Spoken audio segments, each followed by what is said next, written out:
The New York Times generated a bit of controversy this week by writing an article about a Yale economics professor by the name of Yusaki Narita.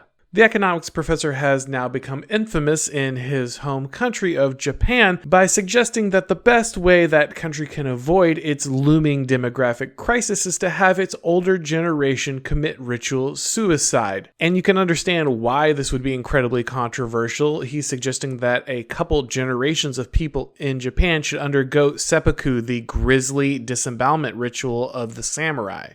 But the New York Times is more than happy to embrace this language because it lets them address an issue that they really want to address, which again is Japan's demographic crisis. Young people are just not getting married and are not having children. Japan has a very, very low birth rate, and this is having a devastating impact on their civilization. And Japan is far from alone. Most modern affluent countries are watching their birth rates crater as time goes on.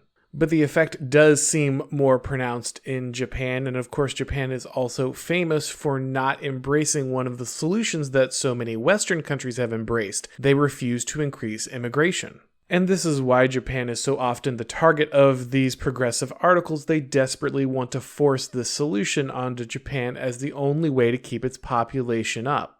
So many of these modern welfare states were built on the idea of continuous growth, on the idea that you would always have a larger, younger generation that would pay for the benefits of the old. But these cratering birth rates are causing a serious problem with that math equation. And because Japan would rather protect its culture and its way of life, it hasn't embraced the Western solution of simply importing more people in the hopes that this will buoy those welfare systems. Which means the only way that they can make the math work is to suggest the elimination of the elderly, removing a group that they see as a total liability on this state. But sadly, Japan is far from the only nation embracing euthanasia as a solution to its problems. Canada is now becoming famous for its very aggressive policy of eliminating undesirables inside its own nation. The country has killed thousands of its own citizens and has pushed aggressively at every opportunity to expand the program. Canada is now pushing euthanasia onto the mentally ill and onto the poor who are too embarrassed because they can't do things like pay rent or afford food. The notoriously polite country is now pushing this onto people like military veterans, in one case suggesting that a veteran who the state could no longer afford to care for should end their own life. You can even find passages on Canadian healthcare sites where the country laments that it cannot properly explain to Indigenous people why their elders should embrace euthanasia. Apparently, there's a real problem that in some of these indigenous cultures, the language doesn't have the proper words to explain that the state must murder the elderly in order to stay fiscally solvent.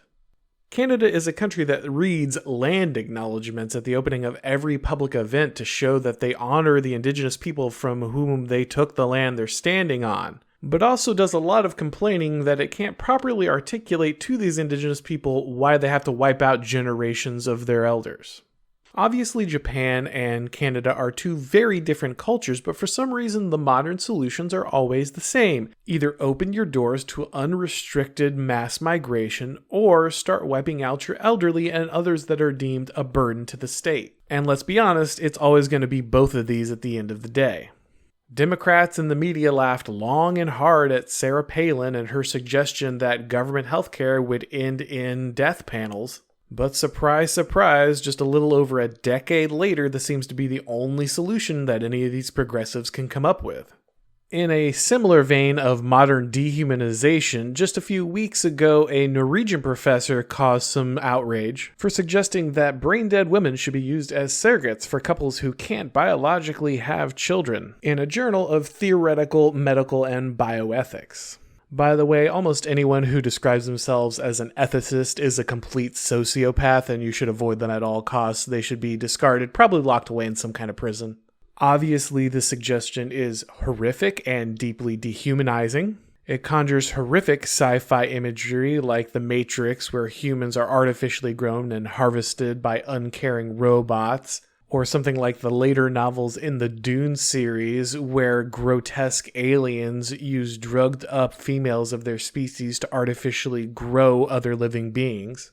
Now, plenty of people are going to have a valid objection, and they're going to say, well, these are just two academics, and this isn't the whole story. Just nitpicking these two people doesn't really paint a picture of what's going on. But I'll remind you that these people are in prestigious positions. One is a Yale professor, the other is being published in a medical journal. And with the horrific stuff that is actually being put into practice in countries like Canada right now, it's hard to pretend that these are just wild theories that we're never going to see manifest themselves in the real world. It's happening as we speak.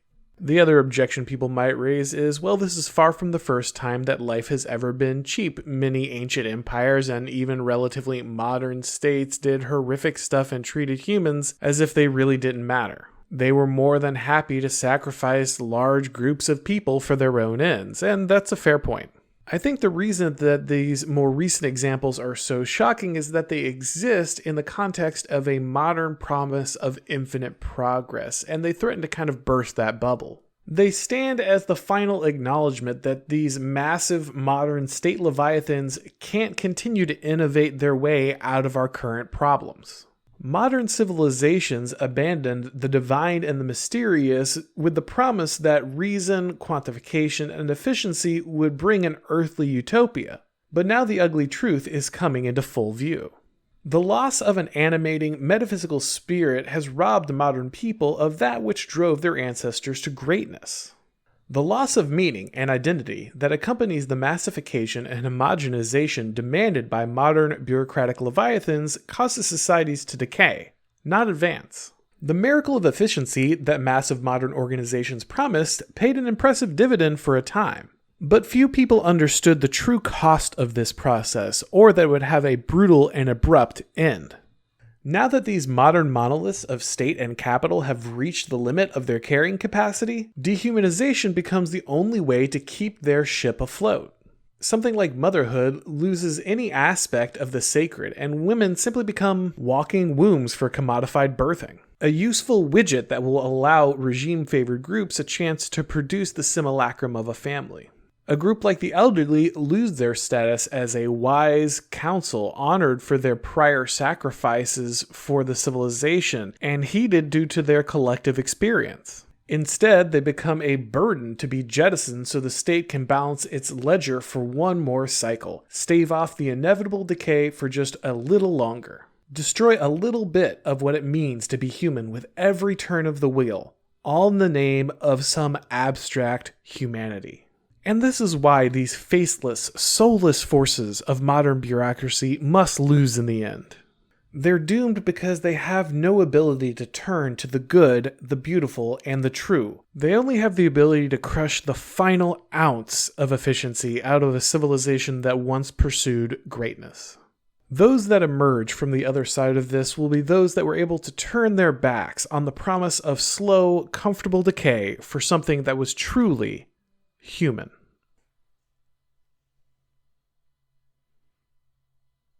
If you enjoyed this video, please go ahead and click like. If you haven't subscribed yet, now is a great time to do so. If you'd like to enjoy these videos in a podcast format, make sure you go ahead and subscribe to the Auron MacIntyre podcast on all your major podcast platforms. And when you do, make sure to go ahead and leave a rating and a like. That really helps out with everything, guys. If you would like to go ahead and follow me on Twitter or Gab, or if you want to watch my stuff on Blaze TV, Rumble, Odyssey, the links for all that stuff are down in the description. There's also a link for my Substack if you'd like to follow me there. Thanks for watching, guys, and as always, I'll talk to you next time.